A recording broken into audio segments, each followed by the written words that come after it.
The scent of centuries clung to Hilaire Vance's fingertips, a dry, sweet perfume of decaying paper, cured leather, and forgotten ink. In the hallowed silence of the Boston University archives, she was a ghost among ghosts, her own quiet existence, a mere whisper against the roaring histories cradled in her hands. Today it was a 15th-century book of hours, its vellum pages as thin and fragile as a moth's wing. Her touch was a prayer, a delicate act of resuscitation as she mended a tear in the illuminated margin where a long-dead monk had painted a dragon breathing golden fire. She felt a kinship with these bound relics. Both were repositories of stories they were not allowed to live, trapped in a timeless, airless space. The silence of the archive was her sanctuary, but it was a fragile one, and she knew, with a certainty that lived deep in her bones, that it was built on a foundation of lies. If you want to discover the brutal truth that is about to shatter her carefully constructed piece, watch until the end. I invite you to subscribe to the channel and comment on where you're watching from. We continue. At 23, Hilaire Vance had mastered the art of being invisible. Her movements were economical, her presence unassuming, her clothes chosen for their ability to blend into the muted tones of the library stacks. Her long, dark hair was often pulled back in a simple knot, revealing a pale, heart-shaped face, dominated by eyes the color of a stormy sea, the only feature that betrayed the depths of the emotions she so carefully contained. As a manuscript restorer, she was one of the best, a prodigy with an almost supernatural empathy for the inanimate. She could read the history of a book, not just from its words, but from the water stains, the foxing, the subtle indentation of a reader's thumb pressed into a page 500 years ago. She was a conservator of other people's lives, a meticulous guardian of passions and dramas, while her own story remained an unwritten, empty page. The archive was more than a workplace. It was a fortress she had built around herself. Sunlight struggled through the tall, arched windows, cutting dusty golden shafts through the air that only illuminated the endless rows of shelves disappearing into the shadows. These towering stacks were her sentinels, silent and imposing, guarding her from the noise and chaos of a world that had proven itself to be cruel and unpredictable. Here, the only demands were those of brittle spines and faded ink. She could control the temperature, the humidity, the precise pressure of her tools. This meticulously ordered environment was a stark contrast to the disorder that festered just outside its heavy oak doors, a chaos that bore her family's name and threatened to consume the last vestiges of her self-imposed peace. This cloister was her choice, a self-inflicted exile from a life of shame.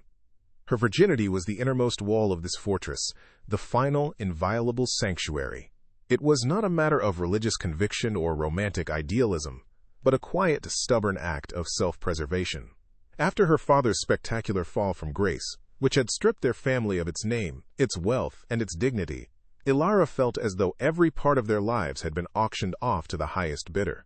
Her body, her heart, her future. These were the only assets left that were truly hers. To give any part of that away felt like the ultimate surrender. It was a shield against a world that saw people as commodities, a silent vow that she would not be another one of her father's debts to be collected. In a life defined by loss and external control, her untouched self was the one piece of sovereign ground she refused to cede. The shame was a constant low-grade fever, a sickness that had infected every memory of her childhood. Her father, a man who once seemed larger than life, had been hollowed out by his addiction to gambling, leaving behind a husk animated only by desperation. The wreckage was total. Their family home was gone, replaced by a cramped, perpetually dim apartment that smelled of anxiety and boiled cabbage.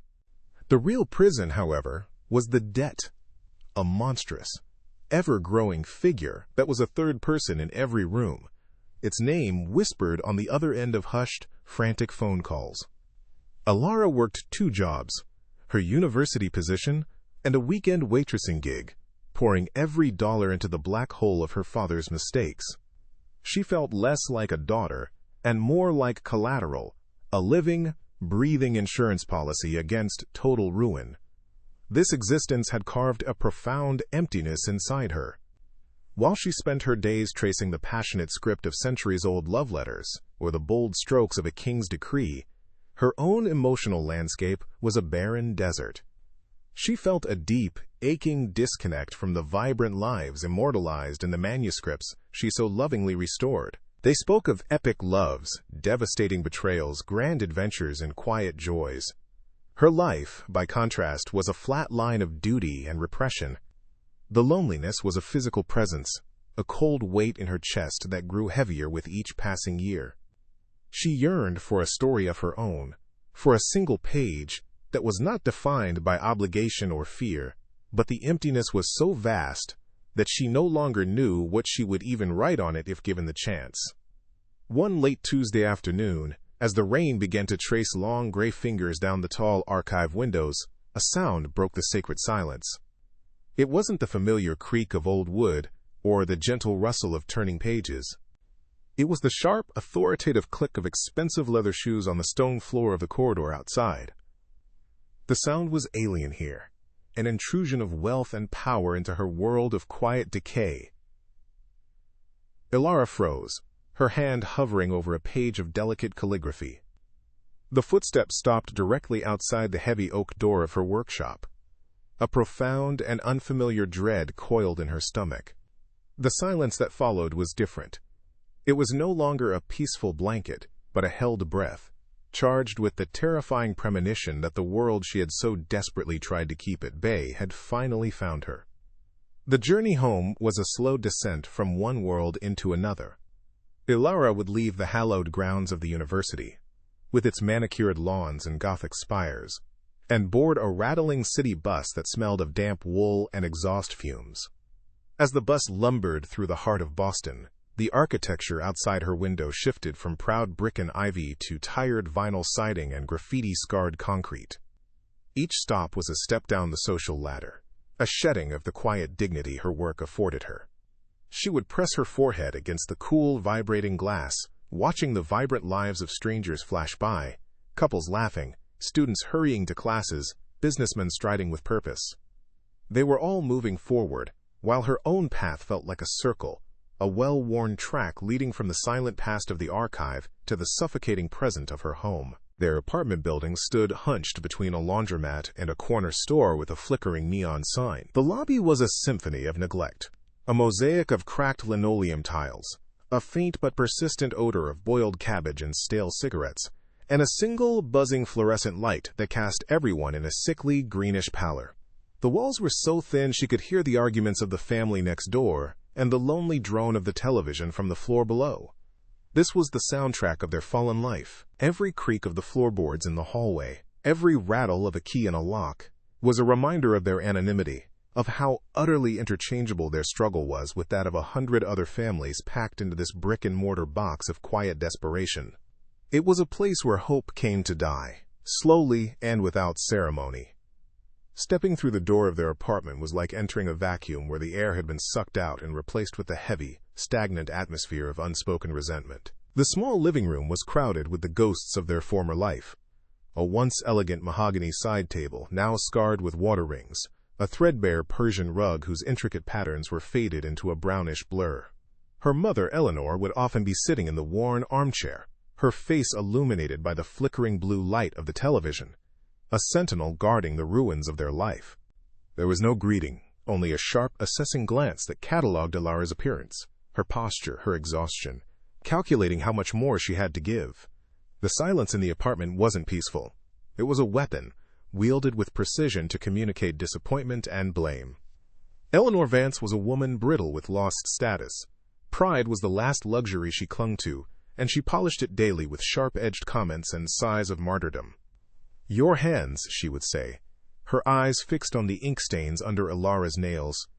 "You look like a common laborer, not the daughter of a Vance."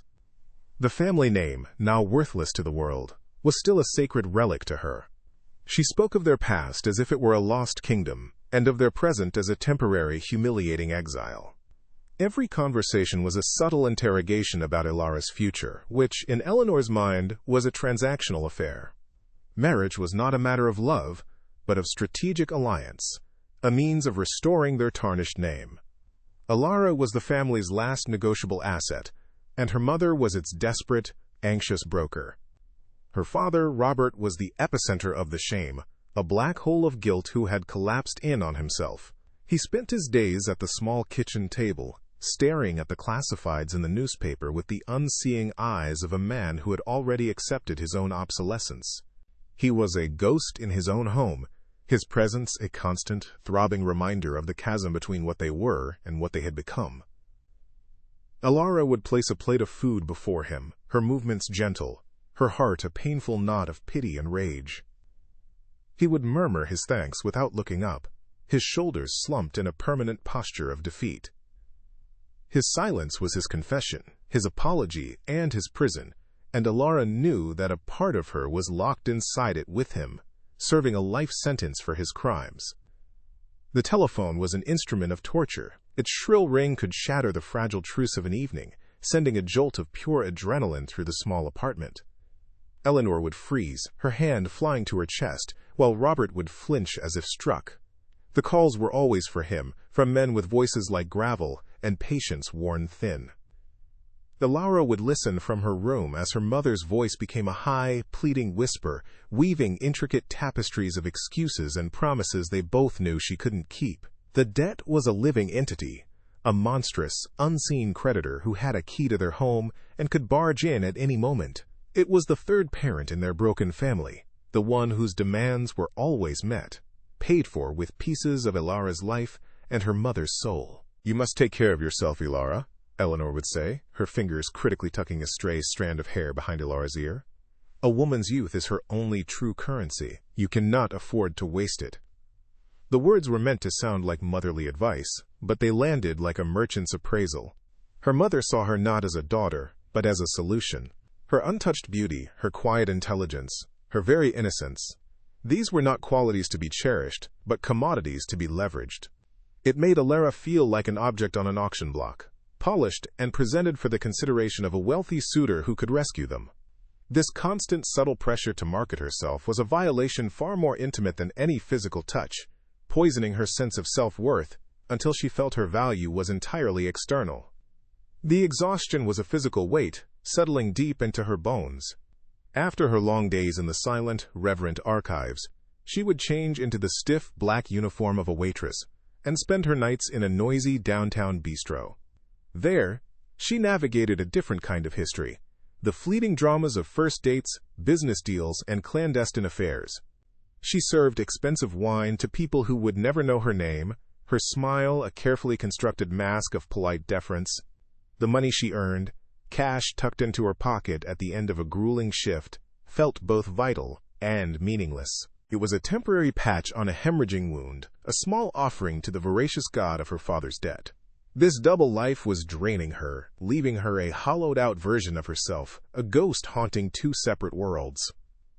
In the quiet solitude of her small bedroom, the city of Boston became a distant, glittering promise. Her window faced a brick wall, but if she stood on her toes and craned her neck, she could see a sliver of the skyline, the tops of buildings piercing the night sky like shards of impossible light. In those towers were people whose lives were their own, who made choices based on desire instead of desperation. A profound, aching loneliness would wash over her in those moments. It was a longing not just for love or for wealth, but for the simple, profound freedom of an unwritten page, the chance to be the author of her own story. She would trace the condensation on the cold glass, her finger a ghost pen, writing a future she was increasingly certain she would never be allowed to live. The final turn of the screw came on a cold Thursday night. Her mother entered her room without knocking, her face pale and her hands clutching a crisp white envelope. It was not from a creditor. The embossed letterhead was of a law firm Alara had never heard of. "Someone has bought the debt, Alara," Eleanor whispered, her voice trembling with a terrifying mixture of fear and hope. "All of it. A man. A very powerful man. He wants to meet." The air in the room grew thin, and Alara felt the last of her carefully constructed walls begin to crumble. This was not a reprieve. It was a summons. She was no longer just collateral. She was being called in, prepared for a transaction that would save her family by demanding the one thing she had sworn she would never sell. The name Julian Thorne was not spoken in Boston's high society. It was a vibration, a whisper of cold, decisive power that dismantled fortunes and built empires in the sterile silence of server rooms and untraceable transactions. He was a ghost in the machine of modern finance, a man known only by his results, which were always brutal and absolute. The summons came not to their shabby apartment, but to a law firm whose name was etched onto a brass plaque in the city's most expensive district. The office was a hushed cathedral of mahogany and money, designed to make one feel small and insignificant. Alara walked through its corridors feeling like a historical footnote being led to an addendum of her family's ruin, her heart a cold, tight knot of dread and a strange, defiant calm. She was a lamb being led to an altar, but she vowed she would not go to the slaughter bleeding. The meeting was not to take place in a traditional office. She was escorted by a silent assistant into a private elevator that opened directly into a penthouse that seemed to float above the city. The space was a monument to minimalist control. Walls of seamless glass revealed a breathtaking, panoramic view of Boston, turning the bustling metropolis into a silent, intricate map under his dominion. There were no photographs, no personal trinkets, only a few pieces of stark, modern art and furniture, arranged with geometric precision. The air itself felt different here, filtered, cool, and utterly devoid of life. It was the immaculate, airless environment of a collector, a man who curated his world to eliminate any possibility of mess, of emotion, of unpredictable humanity. Alara felt the crushing weight of his isolation, a loneliness so profound it had become an architectural statement. He did not enter the room, he was simply there, standing by the window, a silhouette against the bruised purple of the twilight sky. When he turned, the light caught the severe lines of his face. Julian Thorne was not handsome in a soft, approachable way. His features were sharp, carved from granite, and dominated by eyes of a startling pale gray, the color of a winter sea. They were eyes that didn't just look, they appraised, calculated, and dismissed. He moved with an unnerving economy of motion, a predator's stillness that suggested immense power held in perfect reserve. As his gaze fell upon her, Alara felt a chill that had nothing to do with the temperature of the room. It was the feeling of being catalogued, of her worn coat, her tense posture, and the defiant tilt of her chin being entered into a silent internal ledger. He was the first to speak, his voice a low, resonant baritone that seemed to absorb all the sound in the vast, empty room. "Miss Vance," he said, and her name on his lips sounded like a foreign word, an object he was examining for the first time. "Thank you for coming." There was no warmth in the courtesy. He walked toward a long, black table, his movements fluid and deliberate, and gestured to a chair opposite his own. He did not sit until she did. He laid out the facts of her father's debt, with the dispassionate clarity of a surgeon discussing a tumor. He spoke of numbers, interest rates, and asset forfeiture, his language stripping the situation of all its human misery, reducing their years of fear and shame into a simple, elegant problem of accounting that he, and only he, could solve. Alara listened without flinching. She refused to let him see the tremor in her hands, which she kept clasped tightly in her lap. She had spent a lifetime guarding fragile things, and she would guard her own composure with the same fierce devotion. Instead of looking down or away, she met his cold, analytical gaze directly. In her mind, she was no longer in a billionaire's penthouse but in the archives, facing down the ravages of time itself. This man was just another force of decay, another power that sought to consume and erase. She held his gaze, a silent act of rebellion that seemed to momentarily disrupt his perfect control. For a fraction of a second, she saw something shift behind the icy gray of his eyes.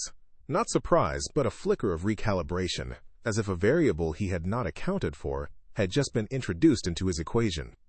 He paused, his fingers steepled before him on the polished black surface of the table. "The debt," he continued, his voice even smoother than before, "is a significant liability, one that would ensure your family's complete and irreversible ruin. However, I am prepared to offer an alternative to foreclosure, a private settlement." He let the words hang in the air, their meaning as sharp and clear as the glass surrounding them. "I will assume and forgive the entirety of the financial obligation, in exchange for one evening, your time, exclusively." The proposition was delivered with such chilling civility that it was more obscene than any crude demand. It was a business transaction, a merger of his power and her desperation, and she was the asset to be acquired. The room felt suddenly airless, the city lights outside blurring into a meaningless smear of color. A profound silence descended, broken only by the faint hum of the building's ventilation system. Ilara felt the weight of her family's future pressing down on her, a physical force threatening to crush her. Her mother's desperate face, her father's defeated slump, they flashed through her mind. But so did the image of her own hands, carefully mending a torn page, preserving a story. Her own story was the last thing she had left to protect. Her voice, when she finally found it, was shockingly steady, a clear, low tone in the oppressive quiet. She did not plead or bargain. She looked directly into the eyes of the man who was trying to purchase her soul, and asked a question that was not part of his script.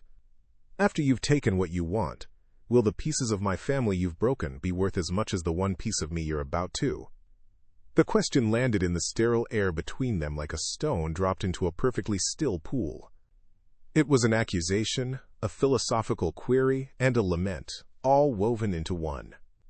It was the language of her world, of value, meaning, and the soul of things, invading his world of cold, hard numbers. Julian Thorne's mask of detached control did not crack, but for the first time, Ilara saw a genuine human reaction in his eyes. It was a brief, unguarded flicker of something ancient and wounded. He had expected a transaction, but she had handed him a mirror, forcing him to see the ugliness of the bargain not in financial terms, but in moral ones. He had dealt with tears, with rage, with seduction, but he had never dealt with this quiet, soul-deep dignity. It was a currency he didn't know how to value. He rose from the table and walked to the immense wall of glass, his back to her. The gesture was a dismissal, a reassertion of his power, but it also felt like a retreat into the only fortress he had. He stared down at the sprawling grid of lights below, a king surveying a kingdom that offered him everything but could save him from nothing.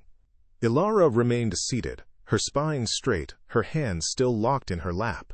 The initial fear had been burned away, replaced by a strange, hollow clarity. She had laid her one and only card on the table. The silence stretched, becoming a battlefield of its own, a tense, unspoken negotiation between his jaded power and her resilient purity. She was an archivist in the presence of a destroyer, and she was refusing to let her history be erased without a fight. Finally he turned back, his face once again an impenetrable mask. The moment of vulnerability, if it had ever existed, was gone. "The arrangement stands," he said, his voice flat, final. "My assistant will contact you with the details regarding the time and place." He did not look at her as he said it. He was looking past her, as if she were already a memory. A transaction completed. He had dismissed her. But as Ilara stood and walked toward the elevator, her steps measured and deliberate, she felt the weight of his gaze on her back. It was no longer the look of a buyer assessing an acquisition. It was the confused, intensely focused stare of a man who collected perfect, inanimate objects and had just encountered a living, breathing artifact, whose value he could not calculate, and whose fragility terrified him. The weeks that followed their initial agreement were a masterclass in psychological warfare, a slow, deliberate tightening of an invisible leash. Julian Thorne did not summon her for the final transaction. Instead, he began to appear in the periphery of her life, a ghost of immense power haunting her carefully ordered world. The first time was at the archives. He arrived unannounced, dressed in a charcoal suit that seemed to absorb the library's pale light, his presence a stark, modern intrusion among the ancient relics. He didn't speak of the debt. He asked about her work, his pale gray eyes watching her fingers as she demonstrated how she mended a brittle 16th-century map. He listened with an unnerving intensity, a predator studying the habits of its prey, and Ilara felt a terrifying new kind of vulnerability, the kind that comes not from being threatened, but from being truly seen. His interest was a more insidious form of control. He would send a car for her, not to his penthouse for the grim fulfillment of their contract, but to a quiet, obscenely expensive restaurant, where they would sit in near silence. He was testing her, she knew, waiting for her to break, to plead, to offer herself up and get it over with. But Ilara met his silence with her own. She spoke only when spoken to, answering his probing questions about her life before the fall with a quiet, factual dignity that offered no purchase for pity. She felt his frustration mounting with each encounter, a subtle tension in the set of his jaw. He had purchased a commodity, but the asset refused to behave as one, and this defiance was slowly, methodically dismantling the cold architecture of his certainty. The battleground shifted to his private library, a room that was the true heart of his glass and steel fortress. It was a bibliophile's dream and a curator's nightmare, a priceless collection of first editions and original manuscripts stored with more attention to aesthetics than to preservation. Here, for the first time, Ilara felt a flicker of something other than fear. She saw the soul of the man, the collector who craved the tangible permanence of history. As she ran her fingers reverently over the spine of a Gutenberg Bible, she forgot for a moment that she was a prisoner. She was an expert in her element, and she spoke to him of paper acidity and bookworms, of the stories hidden in the watermarks. He listened, his mask of cold indifference slipping as he saw his treasures through her eyes. It was during one of these strange, tense tutorials that her own carefully guarded walls began to crack. He showed her a medieval manuscript, its illuminated pages scarred by water damage, its spine broken. "It was my father's," he said, his voice devoid of emotion, yet the admission itself was a raw nerve exposed. He valued it above everything, even his family. In that moment, Ilara saw not the ruthless billionaire, but a boy marked by a different kind of debt. A wound so deep he had built an empire to hide it. A dangerous, unbidden empathy bloomed in her chest, a feeling so foreign and so potent that it felt like a betrayal of her own resolve. The desire to reach out and touch his hand was a sudden, shocking impulse she had to physically restrain. This nascent connection became the new locus of her torment. The man who owned her family's future was slowly, inexorably making a claim on her inner world as well. The desire she began to feel was a toxic, bewildering thing, a moth's attraction to a flame that had already burned her life to the ground. She would lie awake in her small, cramped bedroom, the memory of his intense gaze and the unexpected vulnerability in his voice replaying in her mind. This was not part of the bargain. The deal was for her body, a simple, if brutal, transaction. But he was methodically, perhaps unconsciously, aiming for something far more valuable. He was making her want him, and the guilt of this desire was a heavier burden than the debt itself. She started to see the world through a different lens, a world colored by the impossible choice she faced. The quiet sanctuary of the archive now felt like a cage of her own making, a place where she hid from a life she was too afraid to live. The men she saw on the street, laughing with their girlfriends, seemed like boys playing at a game whose rules she was only just beginning to understand. Julian Thorne, for all his monstrous power, was a man. He was a man of deep fractures and profound loneliness, and the part of her that mended broken things felt a terrifying magnetic pull toward the ruins of his soul. To yield to him now felt less like a sacrifice, and more like a step into a world of dangerous adult emotions she had always held at bay. Julian, too, was caught in a trap of his own design. He had sought to possess a symbol of purity, to conquer and catalog it as he did his other priceless artifacts. But Ilara was not an object. Her quiet resilience, her unexpected empathy, and her fierce intelligence were dismantling his cynical worldview piece by piece. He found himself orchestrating reasons to see her that had nothing to do with their agreement, inventing questions about his collection only she could answer. He was drawn to the calm in her eyes, a stillness that seemed to quiet the restless chaos inside him. The desire to possess her was warring with a far more terrifying impulse, the need to protect her from himself. This internal conflict made him unpredictable, his moods shifting from cold detachment to a raw, possessive intensity. One evening in his library, as she was explaining the provenance of a Shakespearean folio, he moved to stand behind her, his presence a wall of heat at her back. He didn't touch her, but she could feel the warmth of his body, smell the clean, sharp scent of his cologne. "You are a remarkable woman, Ilara," he murmured, his voice a low vibration against her ear. The use of her first name was a shocking intimacy. Her heart hammered against her ribs, a wild bird trapped in a cage. The air grew thick with unspoken things, the space between their bodies charged with a voltage that was both terrifying and exquisitely thrilling. Then, just as quickly, he would retreat.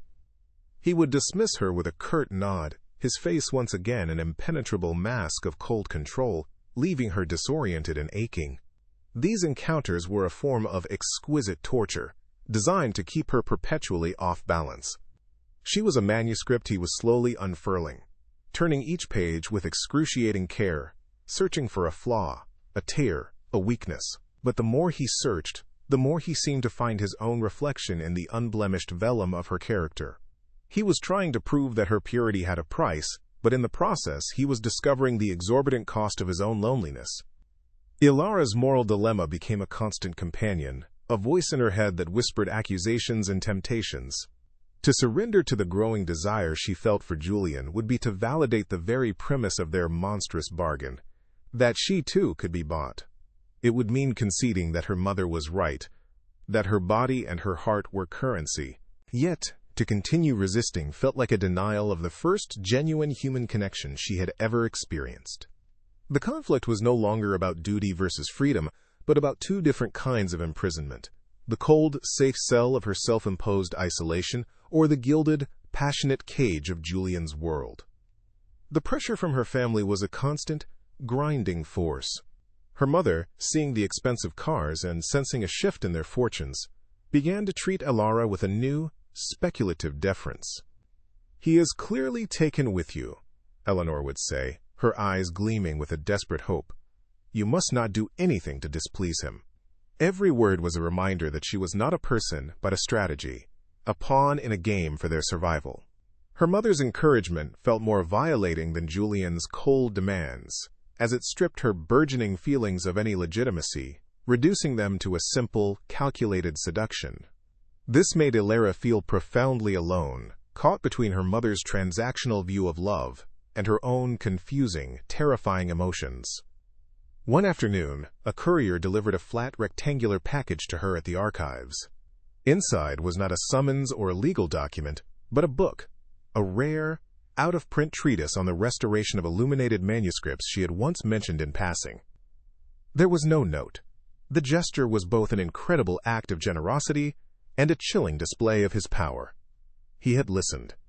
He had remembered. He was showing her that he could give her not just financial security, but the very desires of her heart. The book felt heavy in her hands, a beautiful, perfect object that was also a golden manacle, binding her to him with threads of gratitude and a deeply personal understanding that went far beyond their sordid contract.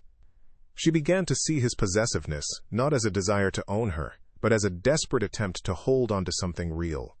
During their next meeting, she watched him as he spoke on the phone, his voice sharp and ruthless as he dismantled a competitor's company. When he hung up, he looked at her, and the predatory gleam in his eyes softened for a fraction of a second, replaced by a profound weariness. He was a king in a kingdom of ghosts, and she was the only living thing that had wandered into his domain. She realized that he was as much a prisoner of his past as she was of her family's debt, and this shared captivity forged a bond between them that was stronger than any contract. He lashed out at her then, as if sensing her insight.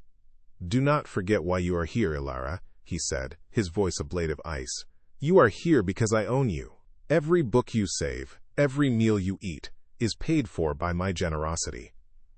The words were meant to wound, to re-establish the cruel hierarchy of their relationship. But Ilara no longer heard a threat. She heard the panic of a man losing control, a man terrified of the very connection he was fostering. She simply met his gaze, her stormy eyes filled not with fear, but with a sorrow that seemed to mirror his own. The silence that followed was a confession of his own emotional bankruptcy. Her quiet strength was his undoing. He had expected her to be a fragile object he could admire and then discard. Instead, she was becoming a mirror, reflecting his own emptiness back at him with unbearable clarity. Her unwavering dignity in the face of his power was a constant, silent rebuke of his cynical worldview. He had intended to be the one in control, the one pulling the strings, but he was increasingly the one reacting, the one thrown off balance by her simple, unadorned honesty. The game was no longer his to command. They were both players now, caught in a dangerous dance where every step closer to desire was a step further into unknown territory. The final summons arrived on a Tuesday night, delivered via a single, stark text message on the cheap phone she owned. My penthouse, 8 o'clock. There were no further instructions, no niceties. The time for games was over. The unspoken tension that had been building for weeks had finally reached its breaking point. Ilara stood in her small room, the city lights a distant, indifferent glitter, and felt a profound, terrifying calm settle over her. The dread was still there, a cold stone in the pit of her stomach, but it was now overlaid with a sharp, clear-eyed resolve. The choice was no longer about what would happen to her, but about what she would allow to happen. She prepared herself with the ritualistic precision of a soldier dressing for a final battle. She did not choose a seductive dress or a demure one. She chose a simple dark blue sheath that fit her perfectly, an armor of quiet elegance. She let her dark hair fall freely over her shoulders, a small act of defiance against the tight knot she usually wore. As she looked at her reflection in the cracked mirror on her wardrobe door, she saw the fear in her own eyes, but she also saw a flicker of something else, a fierce, defiant curiosity. She was walking into the lion's den not just to pay a debt, but to finally confront the man who had awakened a part of her she never knew existed, and to discover if the monster was the one in the penthouse, or the one he had unleashed inside her. The silent ascent in the private elevator was a journey to another realm, a sterile, pressurized capsule lifting her from the gritty reality of the city to the cold, rarefied air of his sky-bound fortress. When the doors opened directly into the penthouse, he was there, not waiting but simply occupying the space as if he were a permanent fixture of its architecture. He stood before the wall of glass, the city lights a sprawling galaxy of diamonds at his feet. He wore no suit jacket, just a crisp white shirt and dark trousers, a subtle disrobing that felt more intimidating than any formal attire. The air was thick with the unspoken terms of their contract, a suffocating weight of finality. This was the end of the negotiation, the collection of the debt. Ilara's heart was a slow, heavy drum against her ribs, her carefully constructed calm a fragile sheet of ice over a churning sea of fear.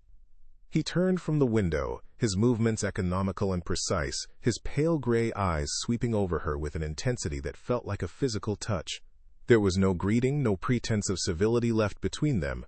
The game was over. He gestured not toward the bedroom, as she had steel-girded herself for, but toward the library. The silent command pulled her forward, her feet moving across the polished marble floor with a dreamlike slowness. The library, which had once felt like a potential bridge between their worlds, now seemed like a sacrificial chamber, the ancient, silent books, the only witnesses to her impending immolation. He was taking her to the heart of his fortress, to the one place where he kept the fragments of his own soul, and she knew instinctively that this was not about pleasure for him. It was about a ritual of power, a final, absolute act of possession. He didn't speak until they stood under the soft, focused glow of a single reading lamp, which illuminated a velvet-draped pedestal she hadn't noticed before. With a slow, deliberate movement, he removed the covering, revealing the medieval manuscript she had seen once before, the one he had called his father's. Its broken spine and water-damaged pages looked even more tragic in the intimate light. "He destroyed it," Julian said, his voice a low, rough thing, stripped of its usual cold resonance. In a fit of rage, because it was the one thing he loved more than the bottle.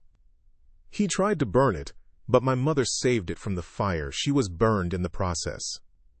The confession fell into the hallowed silence of the room. A shard of his past so sharp and jagged, it seemed to cut the very air between them, exposing the raw, unhealed wound beneath his empire. In that moment, a profound and seismic shift occurred within Ilara. The fear that had been her constant companion dissolved, burned away by the heat of his pain. She no longer saw the predator, the billionaire, the man who had bought her. She saw the boy who had watched his world burn. This was the ultimate transgression, not of her body, but of her heart. She took a step closer, an unconscious movement of pure, unadulterated empathy. "May I?" she whispered, her voice barely audible, her gaze fixed on the wounded book. It was not a plea, but the quiet, confident request of an expert. The question was a challenge to the entire premise of their meeting. She was not asking for his permission as his property, but as a conservator, a healer, offering her skill not as a service, but as an act of grace. His nod was almost imperceptible, a slight, jerky movement of his head. As Alara reached out, her fingers hovering for a fraction of a second over the brittle vellum, she felt the entire axis of power in the room tilt. Her touch, when it came, was impossibly gentle, a reverent caress that seemed to bypass the damaged paper and connect directly with the history of pain it represented. "The ink has bled," she murmured, her voice a soft clinical lullaby. "But the structure of the illuminations is still sound. The vellum can be humidified, flattened. The spine can be rebuilt. It would be a long process, but it is not lost. The memory of what it was is still here, under the damage." She was speaking of the book, but the words were a balm being applied directly to the scorched landscape of his soul, a promise of restoration he had long ago abandoned. A sound tore from Julian's throat, a choked, ragged exhalation that was the sound of a lifetime of control shattering into a million pieces. He was watching her hands, her delicate, capable fingers, tracing the path of destruction with such tenderness, such understanding. He had brought her here to destroy her purity, to prove to himself that it was a commodity as fragile and transactional as everything else in his world. Instead, her purity had become a mirror, showing him the full extent of his own desecration. He had wanted to possess an untouched object, and in doing so he had stumbled upon the one person in the world who knew how to mend what was broken. And she was offering this gift not for a price, but because it was her nature. He was undone.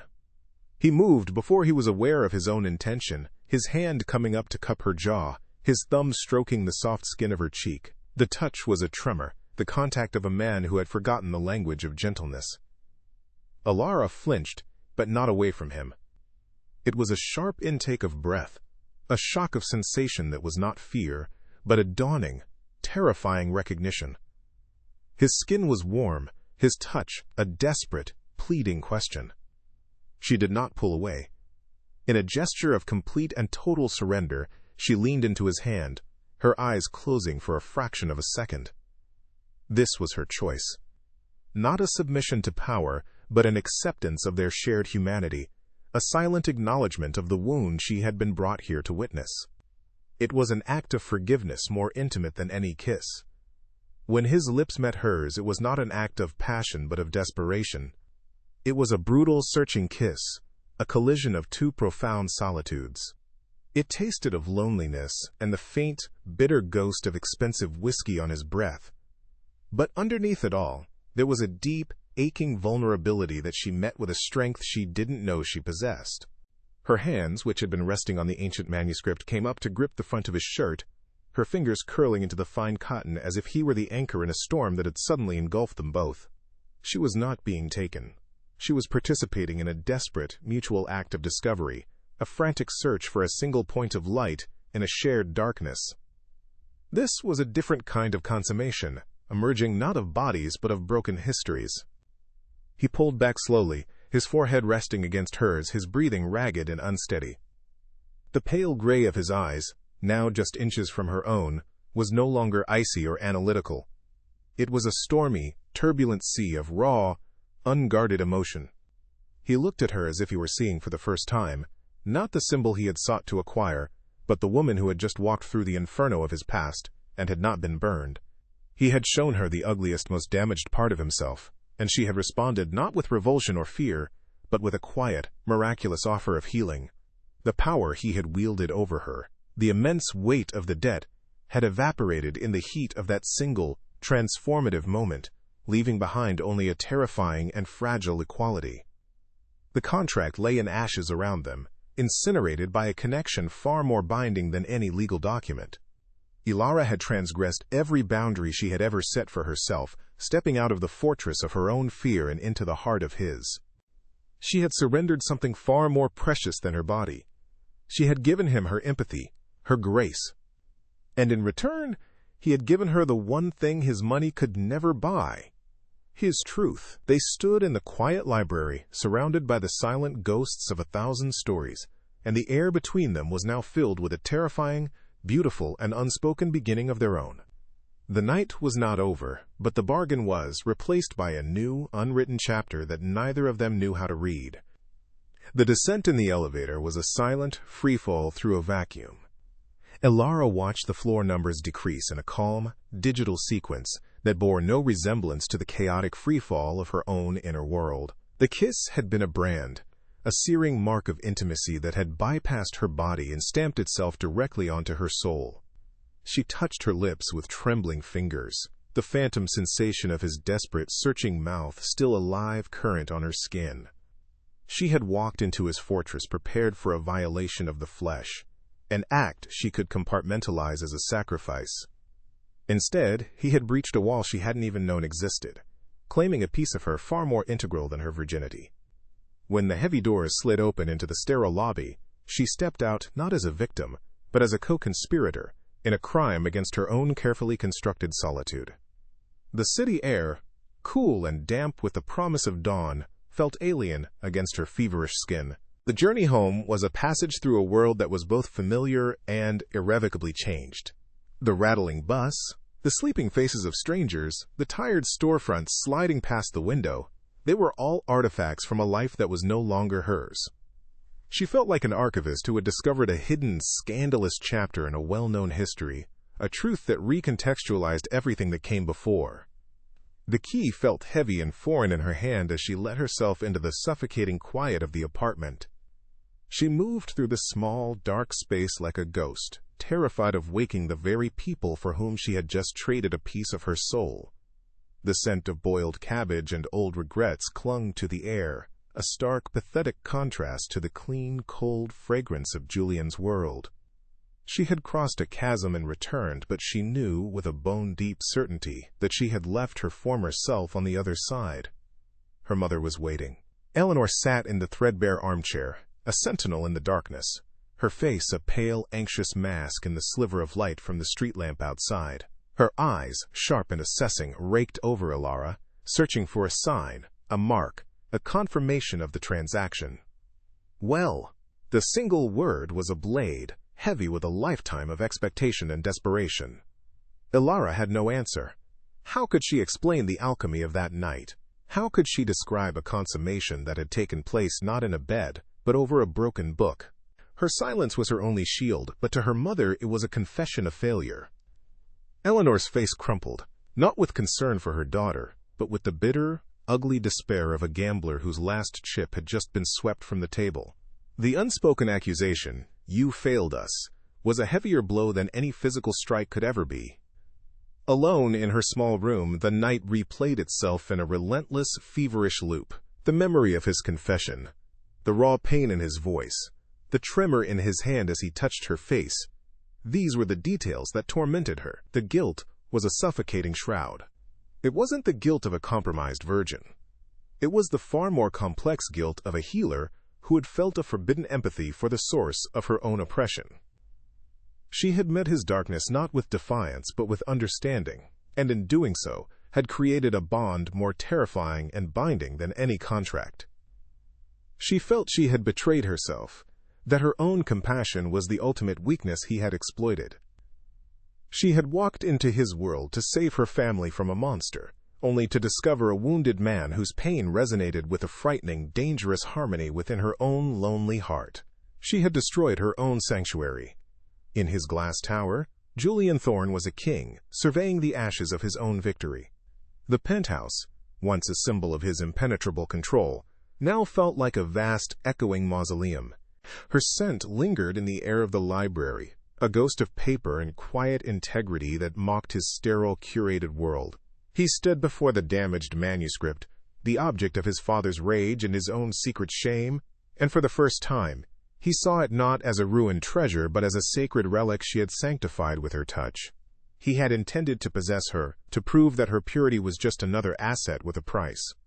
Instead, she had held a mirror up to his soul, and the reflection was that of a man so broken, so starved for a single, genuine connection, that he had to purchase the pretense of one. The loneliness was a physical entity, a cold, heavy presence in the room where she had been.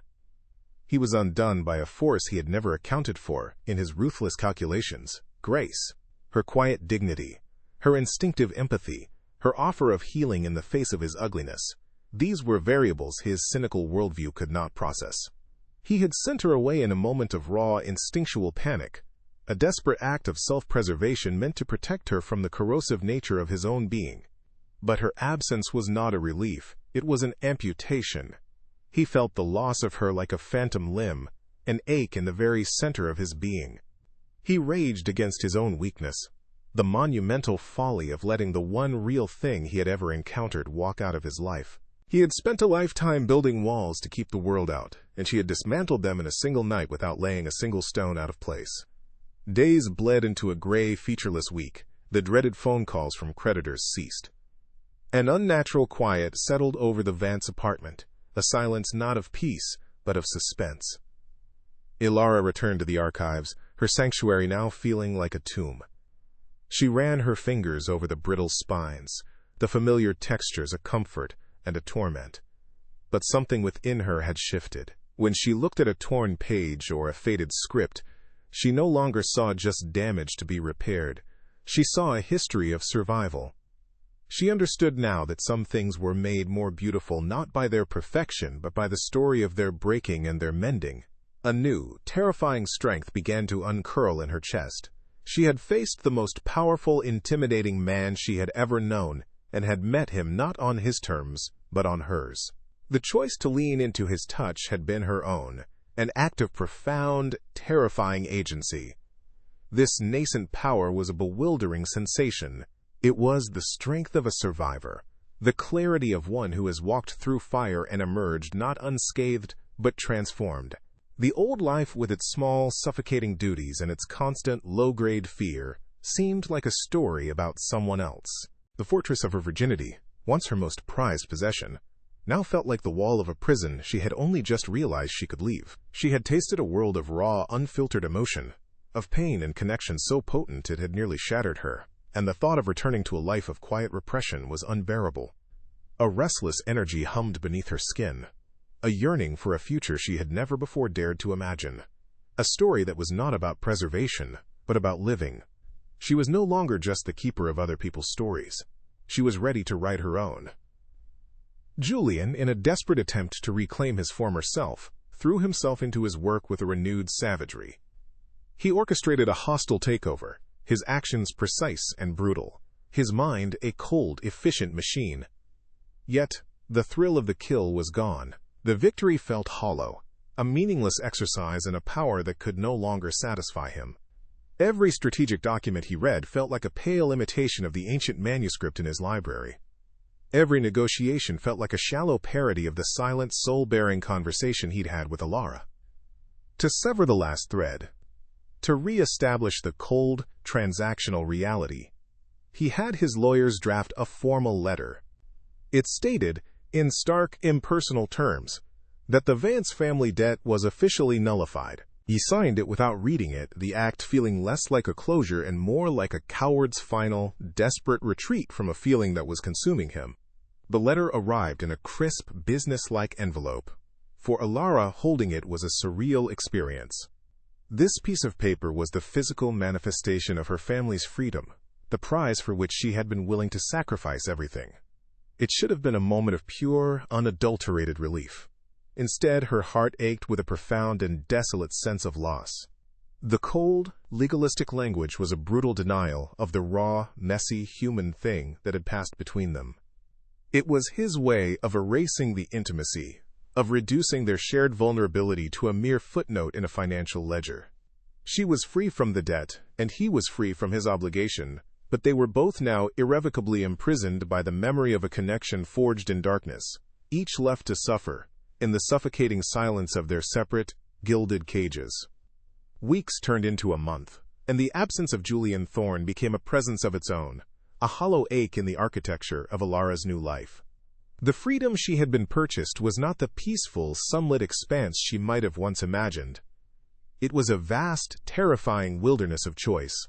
The archives, once her sanctuary, now felt like a beautiful, gilded cage she had built for herself. The silence no longer comforted her. It accused her, reminding her of the vibrant, dangerous, and profoundly real world of emotion she had touched in his penthouse. She found herself staring out of the tall, arched windows, her gaze drifting toward the distant, glittering spire of his building. She was no longer content to merely preserve the passionate histories of others. A fierce, unfamiliar hunger had awakened in her, the desire to live a story of her own, one with pages that were messy, torn, and beautifully, irrevocably alive. The crate arrived on a Tuesday, an ordinary day that was about to become a fulcrum upon which her entire future would pivot. It was a simple, unadorned wooden box, delivered by a security courier who required her signature and nothing more. There was no sender's name on the manifest, but she knew, with a certainty that made the air thin in her lungs, who had sent it. Her hands trembled as she pried open the lid. Nestled within a bed of custom-fit foam was the manuscript, his father's, his shame, his confession. It was an artifact of his pain, and he had sent it here to her sanctuary. There was no note, no explanation. There didn't need to be. This was not a gift or a payment. It was an act of profound and desperate surrender, a message sent in the only language he had left, the language of broken, priceless things in need of a healer's touch. A wave of understanding, so powerful it nearly brought her to her knees, washed over Alara. The cold, corporate letter nullifying the debt had been a lie, a coward's retreat. This raw, vulnerable offering was the truth. He was giving her the most broken piece of himself, not for her to own, but for her to see, to know. It was an act of trust so absolute, it eclipsed the ugliness of their beginning. She lifted the book from its cradle, with the reverence of a priestess handling a sacred relic. In her hands, it was no longer just damaged vellum and faded ink. It was a silent, desperate plea. By sending it to her workshop, he was admitting that his fortress had no solace. His money had no power to heal this wound. He was placing his history, his very soul, into the gentle, capable custody of her hands, hoping she could do for him what he could not do for himself. Her answer was not written in a letter or spoken over the phone. Her answer was in the work. She cleared her main restoration table, pushing aside a royal decree and a poet's forgotten journal, and laid his history out under the clean, honest light of her lamp. The process was slow, meditative, an act of devotion. She spent hours humidifying a single page, days painstakingly reinforcing the fire-scorched edges of the illuminations, with archival tissue so fine it was nearly invisible.